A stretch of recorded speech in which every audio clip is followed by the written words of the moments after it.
Bismillahirrahmanirrahim. Assalamualaikum warahmatullahi wabarakatuh. Salam sejahtera bagi kita semua. Salam. Om Swastiastu, Nama Budaya, Salam Kebajikan. Baik, rekan-rekan semuanya, pada kali ini kita akan memasuki materi mengenai kebijakan bantuan hukum dan status kepegawaian. Istilah bantuan hukum dipergunakan sebagai terjemahan dari dua istilah yang berbeda, yaitu legal aid dan legal assistance. Legal aid biasanya dipergunakan untuk menunjukkan pengertian bantuan hukum dalam arti sempit berupa pemberian jasa di bidang hukum kepada seseorang yang terlibat dalam suatu pekerjaan secara cuma-cuma atau gratis, khususnya bagi mereka yang kurang mampu. Nah, sedangkan pengertian legal assistance dipergunakan untuk menunjukkan pengertian bantuan hukum oleh para advokat yang mempergunakan honorarium atau dibayar. Secara teori, dikenal dua jenis atau model bantuan hukum, yaitu model yuridis individual dan kesejahteraan. Pada model yuridis individual, permintaan akan bantuan hukum atau perlindungan hukum tergantung pada warga masyarakat yang memerlukannya. Pada model bantuan hukum ini, prosesnya tergantung pada calon klien atau keahlian yang ada pada pengacara. Sedangkan pada model kesejahteraan, memandang bantuan hukum sebagai pandangan haluan sosial, seperti untuk menetralisasikan ketidakpastian atau kemiskinan. Di Indonesia ada 3 bentuk bantuan hukum, yaitu perkara prodeo, sidang keliling, dan pos bakum. Untuk mendapat bantuan hukum, Anda juga dapat memperolehnya di organisasi bantuan hukum atau OBH.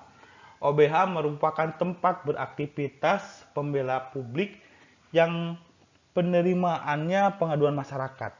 Di dalamnya terdapat pembela publik yaitu perorangan, baik sarjana hukum maupun advokat. Selain LBH yang berhimpun dalam YLBHI, ada beberapa OBH lain, yaitu LBH APIK, LBH Pers, LBH Kesejahteraan, PBHI, dan lain-lain. Kebijakan pemberian bantuan hukum kepegawaian oleh BKN telah dilaksanakan sejak lama, namun baru tahun 2008 dimasukkan dalam struktur organisasi sebagai unit kerja setingkat eselon 2. Unit kerja yang dimaksud adalah Pusat Analis Kebijakan Manajemen Kepegawaian dan Bantuan Hukum. Nah, hingga saat ini belum ada definisi baku mengenai pengertian status kepegawaian. Namun, secara umum makna dari hubungan dua kata tersebut dapat dipahami melalui dua cara. Yang pertama dengan melihat arti katanya. Nah, kata status itu kata benda, berarti keadaan atau kedudukan. Ya, orang, orang, badan, dan sebagainya. Nah, dalam hubungan dengan masyarakat di sekelilingnya, tentunya. Sementara jika diberi awalan ber menjadi kata sifat yang berarti mempunyai status sebagai berkedudukan, seperti itu. Nah, di sini saya ada dua contoh kutipan berita agar teman-teman dapat lebih memahami arti kata status kepegawaian. Nah, contoh kutipan berita yang pertama, kembali ke UGM. Anggito bingung dengan status kepegawaiannya. Di Jogja, mantan Kepala Badan Kebijakan Fiskal Kementerian Keuangan, Anggito Abimanyu berminat kembali ke kampus untuk mengajar di alma maternya Fakultas Ekonomi dan Bisnis atau FEB, Universitas Gadjah Mada atau UGM. Namun, Anggito mengaku kebingungan dengan statusnya yang saat ini adalah pegawai Kementerian Keuangan, bukan lagi Kementerian Pendidikan Nasional. Katanya awalnya dulu pegawai dinas setelah tahun 2000 pindah ke DEPKE atau Departemen Keuangan. Saya bingung dengan pengalihan status kepegawaian kita. Ungkap Anggito saat bertemu dengan koleganya di UC Resto Komplek Bulak Sumur Kampus Universitas Gadjah Mada UGM Yogyakarta pada Kamis 27 Mei 2010. Nah, contoh kutipan berita yang kedua, pengakhiran status kepegawaian Saudara Bahasjim Asifi sebagai PNS Kementerian Keuangan. Jakarta pada 14 April.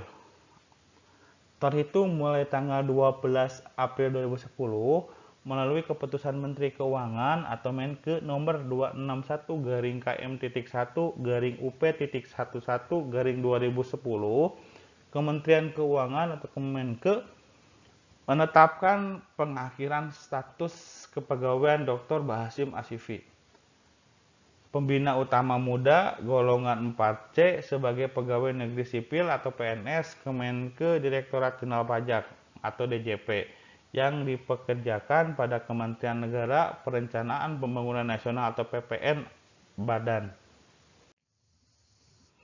Dari kedua kutipan nampak bahwa yang dimaksud status kepegawaian adalah keadaan atau kedudukan seseorang sebagai pegawai.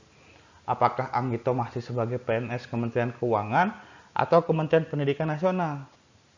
Bagaimana status Bahasjim? Terhitung mulai tanggal 12 April 2010 melalui keputusan Menteri Keuangan atau Menkeu nomor 261-KM.1-UP.11-2010, Kementerian Keuangan atau Kemenkeu menetapkan pengakhiran status kepegawaian Dr. Bahasjim MSI sebagai Pembina Utama Muda golongan 4C sebagai pegawai negeri sipil PNS Kemenkeu Direktorat Jenderal Pajak atau DJP yang dipekerjaan pada Kementerian Negara Perencanaan Pembangunan Nasional atau PPN atau Badan Perencanaan Pembangunan Nasional Bappenas. Dalam keputusan dimaksud, Menkeu juga mengatur kembali status kepegawaian yang bersangkutan sebagai PNS di DJP Kemenkeu. Status kepegawaian seseorang biasanya dipertanyakan apabila suatu hal menimpa yang bersangkutan atau YBS dan atau YBS melakukan tindak pelanggaran atau kasus. Sebagaimana diketahui tindak pelanggaran dengan hukuman disiplin berat dapat mengakibatkan hilangnya status kepegawaian seseorang.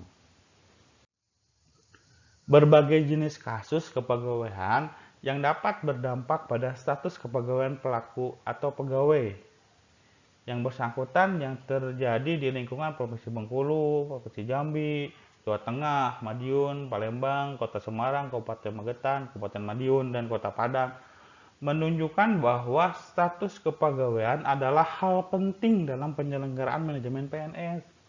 Satu dan lain hal, karena kesalahan dalam menentukan status kepegawaian, seseorang akan berdampak tidak hanya pada pegawai yang bersangkutan maupun organisasi, namun juga kepada keluarganya. Mungkin sekian dari saya. Terima kasih atas perhatiannya. Wassalamualaikum warahmatullahi wabarakatuh.